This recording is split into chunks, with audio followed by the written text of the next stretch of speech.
Salut les Celtes! Bienvenue en cette veillée du solstice d'hiver de l'année celtique 4598. Alors pourquoi fêtons-nous Noël le jour du solstice d'hiver?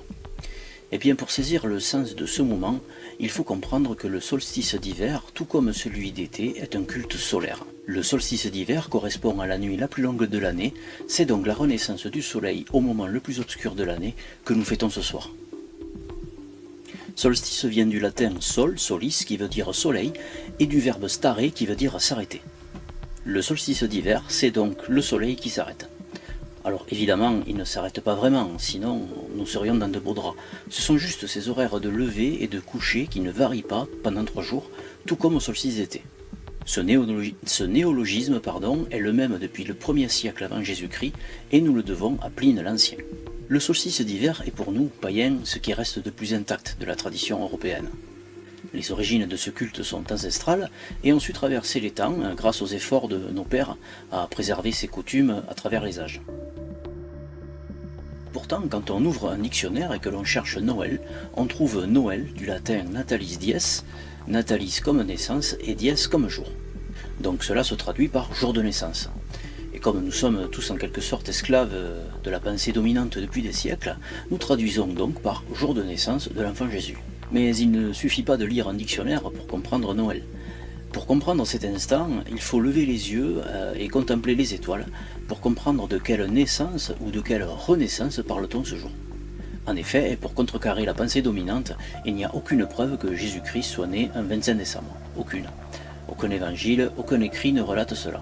Ce n'est d'ailleurs qu'au IVe siècle que l'Église judéo-chrétienne instaura la fête de Noël un 25 décembre, correspondant de fait à la naissance d'un certain Yeshua dans un désert de Judée. À cette légende proche orientale dont on nous rabâche les oreilles depuis des siècles, chez Arthos nous préférons cette légende européenne qui nous vient des terres d'Irlande et que voici. La naissance de l'enfant Oangus. Il y a bien longtemps, régnait sur l'Irlande un grand dieu nommé Dagda, le dieu tutélaire des druides et le maître du temps. Son nom signifie « Dieu bon » ou « bon Dieu ». Il régnait sur notre monde, contrairement à son frère Elkmar, qui dominait l'autre monde. Elkmar avait une femme, Boan ou Boan, d'une beauté éclatante. Malheureusement, Dagda, son propre frère, succomba à un désir interdit envers elle. Bien que cela soit moralement douteux, souvenez-vous que nous avons créé les dieux à notre image, Dagda voulut coucher avec Boan sans que son frère Elkmar en souffre. Il consulta ses druides, qui suggérèrent une ruse. Confier une mission importante à Elkmar et maintenir le soleil immobile pendant 9 mois. Ainsi, Elkmar croirait voyager un jour. Mais 9 mois passeraient en réalité. La ruse réussit. Et Dagda passa ce temps avec Boan.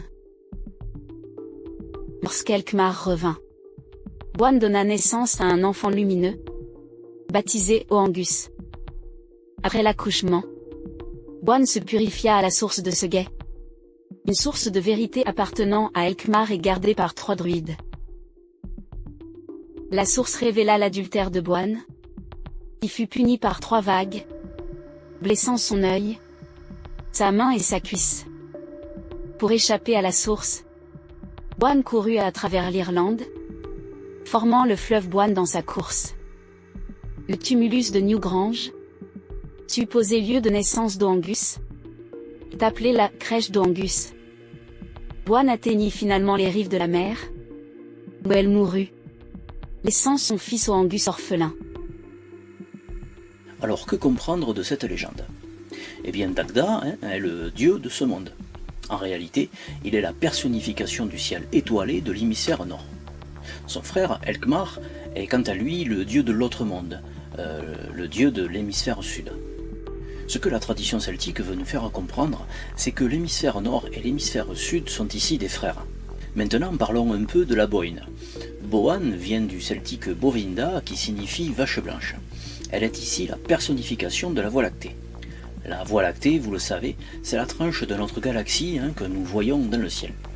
Pour savoir pourquoi nous l'appelons ainsi, il faut, encore une fois, se rapporter à la mythologie grecque et à la déesse Héra. On y retrouve en la personne d'Hercule, notamment, la personnification de l'univers, comme d'ailleurs dans toutes les anciennes mythologies, qu'elles soient grecques, égyptiennes ou autres.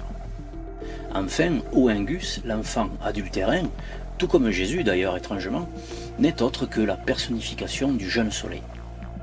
En réalité, ces deux histoires, Jésus et Oengus, se ressemblent étrangement comme vous avez pu le remarquer. Vous noterez juste que l'une est une pâle copie de l'autre. Je vous disais au début de cette vidéo, pour comprendre Noël, ou Noyoël, comme le disaient nos ancêtres païens gaulois, eh bien, il faut avoir la tête dans les étoiles. C'est d'ailleurs la seule et indispensable grille de lecture qu'il faut avoir pour tout païen qui se respecte que de comprendre l'évolution et le cheminement de l'univers. La naissance de Jésus, qui deviendra l'acteur principal de la nouvelle religion à venir, viendra se calquer sur une réalité cosmique, celle de la renaissance du soleil dans notre univers, au moment du solstice d'hiver. L'histoire de Oengus, contrairement à celle de Jésus, qui est pourtant à quelque chose près la même, nous propose une vision poétique du renouveau solaire et non l'instauration d'une religion autoritaire et dogmatique comme elle a été imposée aux Européens depuis des siècles. Maintenant, chers amis, que nous reste-t-il de Noël? Eh bien tout, absolument tout, parce que de la bûche au sapin, Noël est païen. Commençons par le sapin justement. Le sapin, cet arbre qui reste vert toute l'année, eh bien ce sapin, c'est l'arbre des contrées du Nord, ce qui nous ramène directement aux origines polaires de notre civilisation. Les guirlandes, elles, représentent notre galaxie, les boules, les planètes, tandis que les oranges qu'on offrait à nos parents le soir de la veillée de Noël représentent, elles, le nouveau soleil de par leur forme et surtout leur couleur. Comment ne pas parler de Noël sans évoquer sa figure incontournable? Je veux parler évidemment du Père Noël. Figure qui n'est pas sans rappeler une autre figure, celle du Père des dieux de la mythologie nordique. Je veux parler de Odin. Odin le rusé, Odin le farceur, dont une des particularités était de se déguiser. Et en quoi se déguise Odin le soir de Noël? Eh bien, il se déguise en Père Noël. Et d'où vient ce Père Noël? Eh bien, il vient du Nord, tout comme Odin. Tout comme Odin, il a une grande barbe. Le Père Noël a un chariot tiré par 8 rennes, tout comme Sleipnir, le cheval d'Odin, a 8 pattes. Tout comme Odin, le Père Noël, c'est l'ancêtre qui revient par la cheminée, véritable vortex entre le ciel et la terre, dans le but de transmettre la connaissance aux plus jeunes. Et les cadeaux, justement, sont ce symbole de cette connaissance. Enfin, la bûche. Cette bûche que nous allons mettre au feu tout à l'heure est traditionnellement un bouleau. Pourquoi un bouleau? Eh bien parce que le bouleau était symbole de renaissance chez les Celtes. Premier arbre de l'alphabet ogamique, il est synonyme de commencement.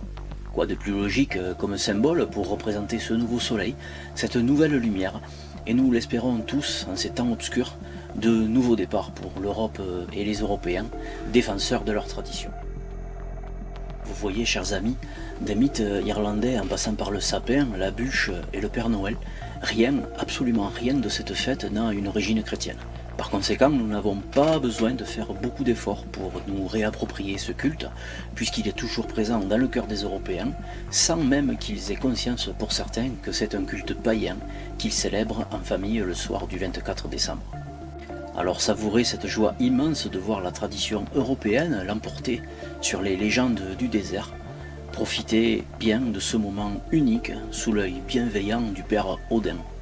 Bon solstice à tous et que le soleil revienne dans vos demeures et dans vos cœurs. Awen et suivez l'étoile.